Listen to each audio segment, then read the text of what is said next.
ከፍተኛ ሱሰኛ ነበሩ። ይሄን ነገር ተናግሬያለሁ አይ ቲንክ በፊት ብዙ ሰውም የሰማ አይመስለኝም። ለምን ይሄን ጥያቄ ብዙ ሰዎች ሲያነሱ ስለምን ያነሳውት ነው ባይሰማም ያው ህዝቡ ያውቃል እኮ ገምቶ ነው ሁሉ ቦታ ያየኛል። ሁሉ ኢትዮጵያ ህዝብ አይቶኛል ሲጠቅ እኔ ከማለዳ ጀምሮ ሲሰባበር ነው ሞል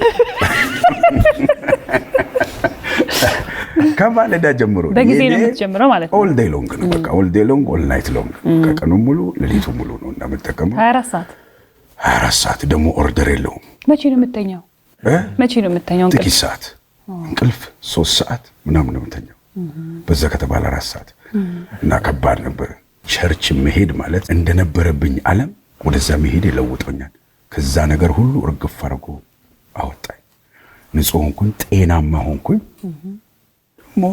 እንደ እግዚአብሔር ፈቃድ ነው መሆኑ ወደ ስራዬ ተመልሻለሁ። አሁን ሙዚቀኛ ነኝ። ስለዚህ ሙዚቃ አላቋረጥም። ከዚህ በኋላ አላቋረጥም።